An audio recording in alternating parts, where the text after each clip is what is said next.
Bom, o que é o STF, Supremo Tribunal Federal, e quais são suas principais atribuições e sua importância para a democracia?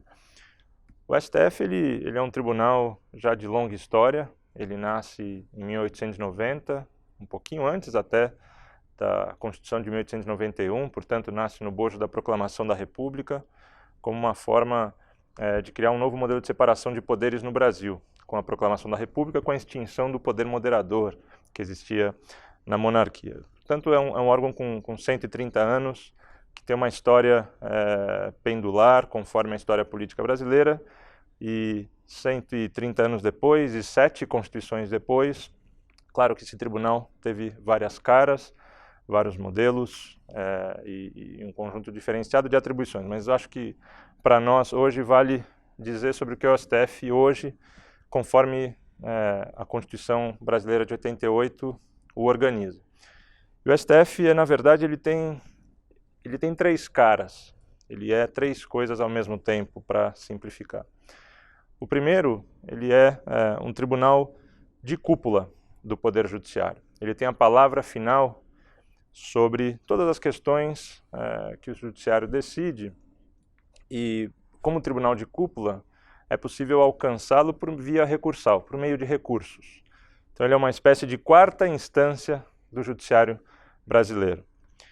Uma segunda cara o STF ele é um fórum de primeira instância, primeira e última e única instância para certas matérias que a Constituição definiu, para certas matérias que por alguma razão político-institucional decidiu-se que seria importante que fosse o STF, esse tribunal com todo o seu status e sua força, decidisse. O maior exemplo, e que está tão próximo de nós hoje, é a função de ser um fórum criminal, para um tipo de crime, para um tipo de delinquência política, para agentes políticos que tenham reserva, tem um foro privilegiado, tem a reserva de foro por prerrogativa da sua função. Então, senadores, deputados, presidente da República e assim por diante têm esse foro privilegiado. Essa é a segunda cara. A terceira cara do STF é aquela, talvez, mais importante, a sua função mais central,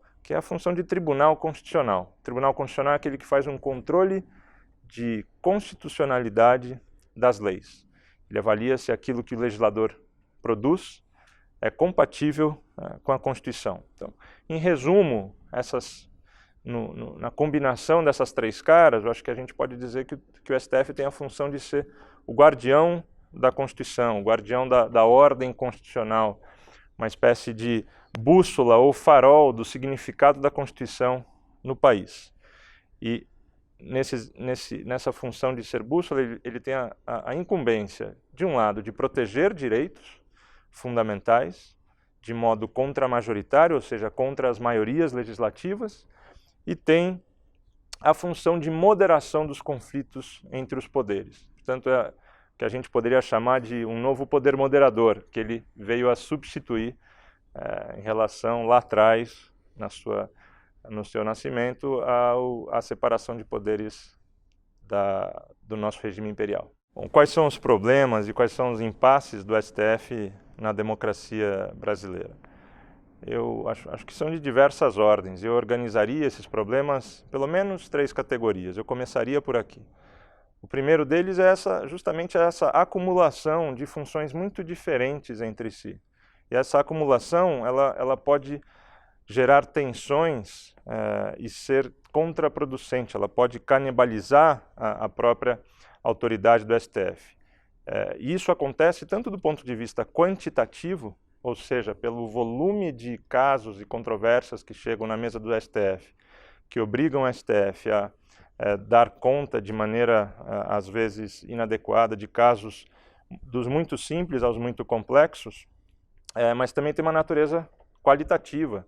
Chegam assuntos muito diversos e isso faz com que o tribunal tenha que ter uma multiplicidade de competências técnicas e pode vir a se desgastar na sua autoridade no exercício de competências que não são tão centrais assim para ele exercer. Então, um primeiro problema importante ele é um problema arquitetônico. É como o STF está desenhado do ponto de vista das suas competências.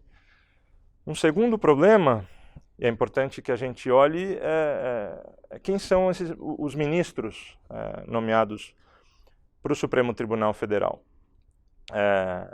E o modo de nomeação, como em todo tribunal constitucional no mundo, ele é um modo não eleitoral. Juízes não são eleitos. E há boas razões para que eles não sejam eleitos. Afinal, eles não devem estar sujeitos às disputas e barganhas eleitorais, justamente porque sua função é diferente dessa da competição política.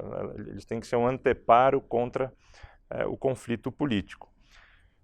Mas eu diria que entre os impasses e problemas que hoje há no STF, relacionado aos seus próprios ministros, o como essa arquitetura do STF faz com que o tribunal tenha se fragmentado e se individualizado cada vez mais. Então, o STF, ele hoje é um tribunal quebrado entre 11 ministros. Uma metáfora conhecida é a metáfora das 11 ilhas que não se comunicam, 11 ilhas que decidem sozinha, que decidem de modo monocrático, e isso é um problema para a qualidade das suas decisões, para a previsibilidade das suas decisões e para, sobretudo, a possibilidade de que ministros sozinhos possam capturar o tribunal e obstruir o tribunal no exercício das suas competências. Acho que, em resumo, os impasses e problemas, de maneira muito introdutória, diz respeito à combinação entre um problema de arquitetura e um problema que essa arquitetura causa no comportamento e que libera esse comportamento individualista de juízes, ou melhor, dos ministros do STF. Em que medida esses problemas afetam a própria democracia brasileira? Em que medida o desempenho problemático do Supremo Tribunal Federal pode causar danos e prejuízos à própria democracia brasileira? Eu começaria de novo por um problema principal, que é a incapacidade desse tribunal, nesse esquema de coisas, de desempenhar o papel de moderação dos conflitos políticos. Para que um ator possa moderar conflitos entre atores políticos, esse ator precisa ser percebido como um terceiro imparcial.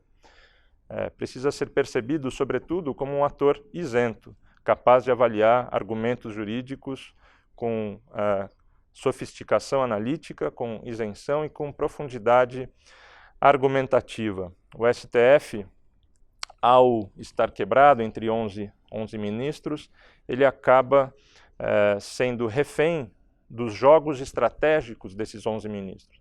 O STF, portanto, ele não oferece previsibilidade e segurança jurídica nas duas dimensões de previsibilidade e segurança jurídica. A primeira dimensão é uma dimensão de conteúdo. É aquela que diz respeito à construção de uma jurisprudência. É importante que a gente tenha algum tipo de parâmetro em função das decisões passadas de um tribunal, o que ele pode ou pode vir a decidir em relação a casos novos que são parecidos e, portanto, dialogam com os casos passados. Essa é uma primeira dimensão, uma primeira ordem da previsibilidade jurídica. Mas tem uma previsibilidade jurídica mais grave, que é uma previsibilidade ou imprevisibilidade de segunda ordem, que é a do tempo da decisão. Nós precisamos ser capazes de saber se e quando o tribunal vai decidir. E os poderes de obstrução dos ministros são tão, hoje, abertos, que hoje nós não temos sequer segurança de que o tribunal vai decidir e se vai decidir, de quando vai decidir. Um juiz sozinho ele tem uma espécie de poder de veto contra as decisões. Claro que eles não dão esse nome, claro que eles não admitem isso, mas a prática do tribunal demonstra isso. Pedidos de vista, engavetamento de processos, seja pelo relator, seja por um juiz que pede vista, seja pelo próprio presidente que não agenda na pauta, são maneiras de estender indefinidamente decisões do tribunal.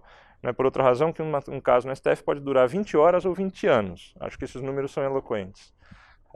Portanto, para onde caminhar, né? Como aperfeiçoar, como fazer esse diagnóstico? Acho que esse diagnóstico precisa olhar para essas duas dimensões.